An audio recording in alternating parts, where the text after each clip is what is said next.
Queridos amigos, nossas saudações cordiais, estamos aqui de retorno para o canal Lições de Amor com muito júbilo, estudo de Paulo e Estevão pelo Espírito Emmanuel. Hoje nós adentraremos no capítulo 7º, as primeiras perseguições. Como é habitual, nós vamos dividir este capítulo em diversas partes, pretendemos dividi-lo em 4 partes e cada vídeo abordaremos uma parte. Então, nessa parte 1, nós falaremos do início do capítulo, quando Saulo de Tarso começa a fazer as suas perseguições aos apóstolos.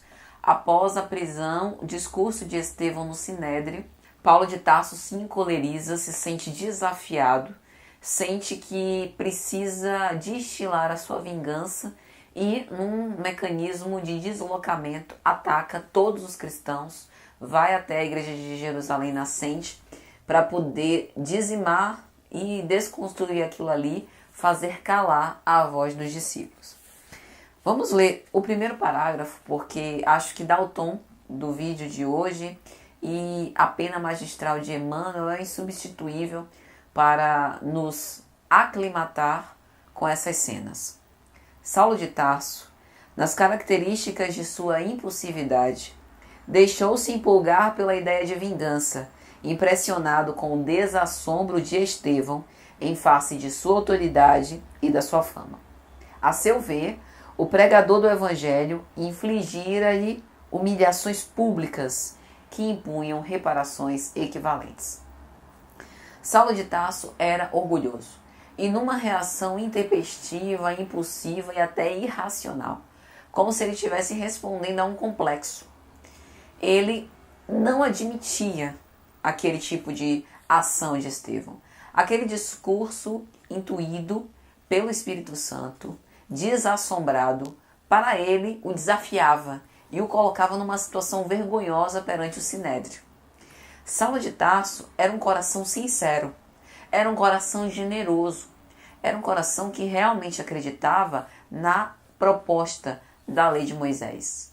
E ele se achava o responsável por arrostar todas as consequências para fazer a lei de Moisés ser cumprida na base da marra.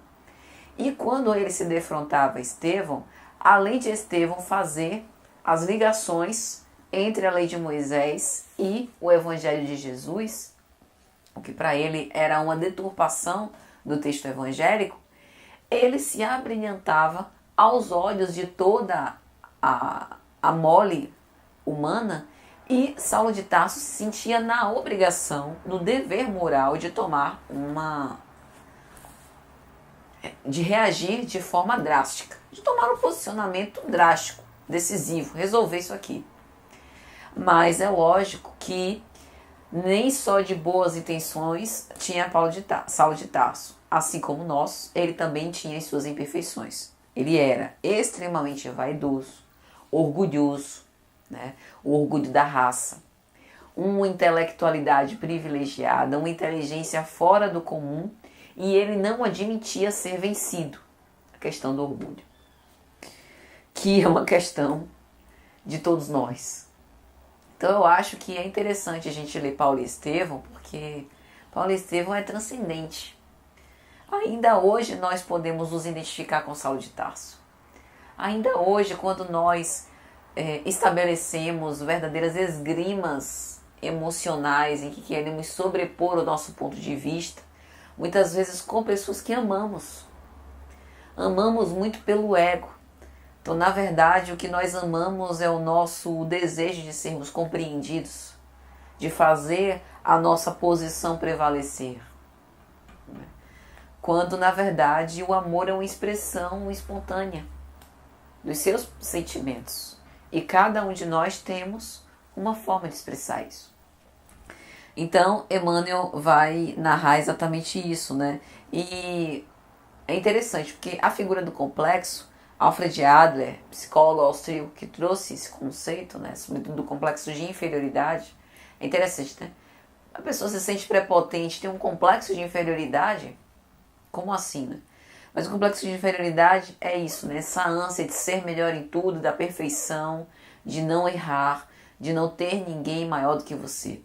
Como você não percebe o seu real valor, você está muito no ego inflado, né? É interessante que Emmanuel vai chamar em outras mensagens de hipertrofia do ego. É fascinante esse comentário, né? Então, como a gente tem essa hipertrofia do ego, a gente não suporta conviver com alguém que tenha uma virtude diferente da nossa. Parece que está roubando o nosso brilho para ela. Quando na verdade é justamente nesse convívio que a gente vai se melhorando. Então, para a época, para o Sinédrio, Saulo de Tarso era aquela inteligência suprema que muitos utilizavam como guia seguro, tomando-o por mestre do racionalismo superior. A grande questão é que, em termos de educação moral, Saulo de Tarso ainda tinha um abismo a ser vencido. Ele precisava renunciar a esse desejo de ser atendido para que a verdadeira mensagem de Deus pudesse ser compreendida. Então ele ainda não conseguia depreender tudo da mensagem de Deus. E aí Emmanuel vai dizer: com a argúcia psicológica que o caracterizava, o jovem tarsense conhecia o papel que Jerusalém lhe destinava. Assim, as controvérsias de Estevão doíam-lhe nas fibras mais sensíveis do coração. Saulo de Tarso queria e ambicionava ser um grande doutor da lei, ter uma posição entre os rabinos mais célebres. E ele percebia que a preleição de Estevão perturbava esse destino. E ele não podia deixar que nada perturbasse o seu destino. Ele iria dizimar todas as forças em contrário. Então ele tinha essa vaidade ferida que acabava lhe toldando a verdadeira visão, né? Emmanuel vai chamar de retina espiritual. Era como se fosse um véu espesso de sombras que impedissem ele de ver a verdade. E aí, a partir desse ponto, agora ele odiava o Cristo crucificado. Por quê? Porque olhar para Estevão era olhar para o Cristo crucificado. Detestava Estevão. E o via como um perigoso inimigo, né? Além de aproveitar, ao invés de aproveitar a ocasião para aprender junto, ele simplesmente odiava, porque a sua vaidade não permitia que Estevão pudesse se manifestar daquela forma e contrariar, segundo a visão dele, a lei de Deus. E aí Emmanuel vai dizer que ele começa a agir de forma irracional, tentando abafar qualquer expressão daquela doutrina. Perseguiria inflexivelmente o caminho na pessoa de quantos lhe estivessem associados. Ele agora, obstinadamente, houvera colocado na cabeça que ia deter aquele movimento, de uma vez por todas, de uma forma decisiva e arrebatadora. E aí, no dia seguinte, ele começa a arregimentar as primeiras forças. A carta de simpatia, visitou as personalidades mais eminentes do judaísmo, abstendo-se de procurar aqueles que eram mais flexíveis. Ele era de uma natureza inflexível, não voltava atrás. Aliás, essa é uma característica do orgulho, né? E aí ele saiu a procurar na corte provincial as séculas e autoridades que lhe pudessem corroborar os seus planos. E efetivamente consegue. Vai dizer Emmanuel: seduzido pelo verbo fluente do moço rabino, fez-lhe sentir, com a displicência do homem de estado de todos os tempos, e em quaisquer circunstâncias pelos assuntos religiosos, que reconhecia no farisaísmo razões de sobra para mover combate aos galileus ignorantes que perturbavam o ritmo das manifestações de fé nos santuários da cidade santa. Aqui ele está falando do procurador romano. E aí, obcecado pela ideia da desforra pública, idealizava quadros sinistros na mente superexcitada. É interessante como nós vemos que a paixão, como vai dizer Allan Kardec em O Livro dos Espíritos, é como um cavalo, que quando bem direcionado pode ser útil e quando engolfado pelas emoções mais desencontradas, mais desvairadas, causa uma destruição sem precedentes. Esse era o cavalo desgovernado de Saulo de Tarso. Um homem generoso, sincero, um coração que tinha uma força natural arrebatadora, que estava completamente equivocado. E com aquela ideia fixa, obstinadamente, nada o poderia deter. Era necessário que Saulo de Tarso passasse, portanto, pelas experiências, a fim de que as experiências lhe dessem a maturidade necessária para que ele pudesse nutrir, com a dor, a lição da obediência e de entregar-se a Deus. Porque nem sempre a gente aprende ouvindo conselho. Tem certas condições, certas conjunturas que a gente precisa passar por aquilo e realmente ter testado, ter experimentado para ter uma conclusão a respeito. E aí as figuras que poderiam buscá-lo, como Gamaliel, por exemplo, tentando fazê-lo refletir e ser mais tolerante, ele chamava de acomodatícia tolerância. Como se só ele tivesse esse sentimento extraordinário e arrebatador de transformar as coisas. Como se ele fosse o responsável por consertar o mundo. E quantas vezes nós não temos esse sentimento? Acho que posso consertar o mundo. Acho que tenho controle sobre o que o outro é ou pode vir a ser. Nós não temos esse controle. E aí demonstraria a irrepreensibilidade da sua conduta inflexível.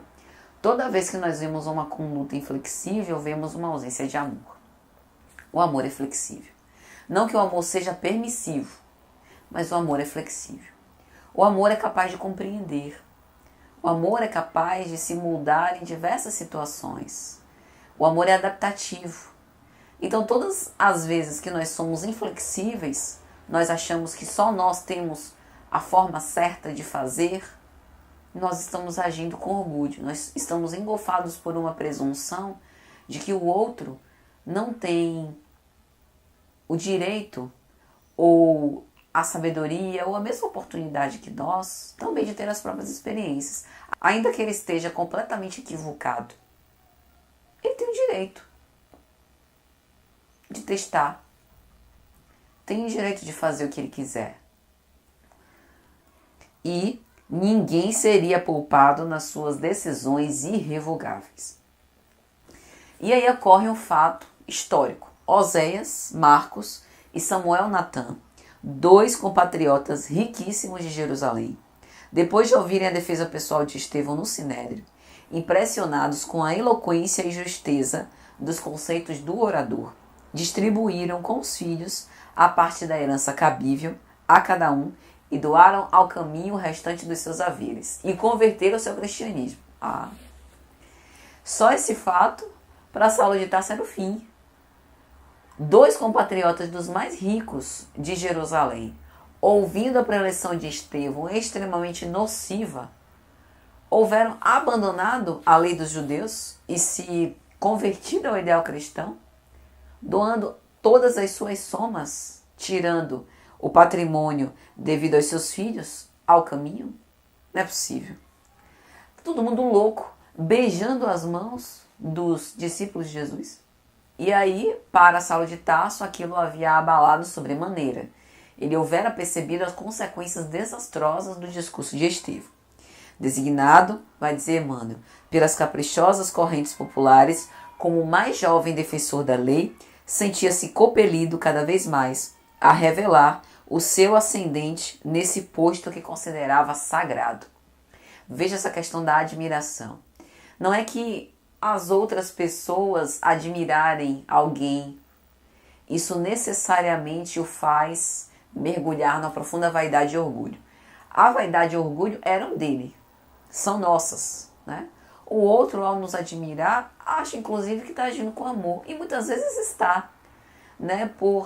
Poxa, que bacana, tal pessoa, reconhecendo o esforço, reconhecendo a inteligência, ou seja lá, a admiração por que motivo for. Então, nós que temos que ser vigilantes, né? Precisamos ser vigilantes em relação a isso, Porque assim, a opinião dos outros ao nosso respeito não nos transforma em anjos ou demônios. Nós somos o que somos. A opinião dos outros não vai nos transformar. Não vai nos florear com predicados que em verdade não possuímos. Então isso é profundamente importante. E por sentir-se na obrigação e também por se alimentar-se desse ego, ele continuava achando que deveria manter esse patamar de admiração. E isso implicava em levar até as últimas consequências dos seus atos, na sua visão deturpada. O que eu estou querendo dizer com tudo isso é que na visão deturpada de Saulo de Tarso, ele achava que ele estava cumprindo um grande dever. Uma visão transtornada. Que é exatamente o que Emmanuel vai dizer a seguir. Na defesa do seu mandato, por isso mesmo, desprezaria todas as considerações tendentes a infirmar-lhe o rigorismo, em que presumia um divino dever. E aí Caifás propôs nomear Saulo de Tarso chefe e promotor de todas as providências atinentes e indispensáveis à guarda e defesa da lei. E aí ele começa na perseguição aos cristãos. Agora que houvera sido liberado pela autoridade local, mas ele persistia resoluto, obstinado e obcecado. Apesar da amizade e gratidão que lhe consagro, nem mesmo Gamaliel poderá modificar as minhas resoluções. E aí Emmanuel vai narrar. A prisão de Estevão tivera, na igreja modesta do caminho, ampla repercussão, despertando justificados receios aos apóstolos da Galileia. Estevão se tornara uma figura central a focalizar todas as atenções. E na igreja do caminho aquilo ofereceu um balanço, porque os apóstolos estavam preocupados. Estevão figurava como alguém importante naquela localidade, alguém que realmente fazia diferença. Simão Pedro contava com o apoio prestimoso dele, então ele fazia falta. E também ele houvera se tornado uma das bases de sustentação. Mas Tiago, que tentava equacionar o farisaísmo com a lição de Jesus, estava preocupado. Na opinião dele, Estevão andava errado. No capítulo das exortações, ele deveria comedir-se e, ao ver dele, merecer a prisão pelos argumentos precipitados na defesa de si mesmo. Fermentara-se então a discussão. Ficou Simão Pedro de um lado, Tiago do outro, Simão Pedro defendendo da liberdade do Evangelho, falando da lógica dos fatos, falando da resolução de Oséias e Samuel em entregar-se ao Cristo, e falando que muitos se aproximaram do caminho com o desejo de melhor conhecer o Cristo graças à preleção de Estevão. Tiago, no entanto, não se deixava vencer pelos raciocínios e deu-se aí um primeiro abalo, na igreja de Jerusalém. Os enfermos, os desiludidos, todos procuravam acorrer à casa do caminho para ter o seu lenitivo. E aí Emmanuel vai dizer, velhinhos trêmulos, abriam os olhos desmesuradamente, como se contemplassem novos horizontes de imprevistas esperanças. Criaturas cansadas da luta terrestre, sorriam venturosas, quando, ouvindo a boa nova, compreendiam que a existência amargurada não era tudo. Grandes lições, meus amigos, grandes lições, sem sombra de dúvida. Aqui nós vemos que uma mente privilegiada como Saulo de Tarso, se não está afinada com amor, se perde nos seus anseios pessoais, no seu ego, desperdiça os recursos. Então, a obediência e a resignação não é perder, é ganhar. Porque é entregar-se de coração para que Deus dê a melhor resolução para nós. Recalcitrar contra os aguilhões é ferir-se, é atrasar a marcha, é afundar e criar um abismo maior para si mesmo. Saulo de Tarso soube superar, soube vencer. Mas a vida dele poderia ter sido tão diferente. Ele poderia ter seguido como Estevão. Poderia ter se casado com Abigail, ter tido filhinhos, ter visto no cunhado não um inimigo, mas um amigo. Poderia ter se convertido ao cristianismo e desde cedo se transformado num fiel discípulo. Ele soube vencer, à custa do seu esforço e da sua vontade irresistível, intrépido. Mas doeu.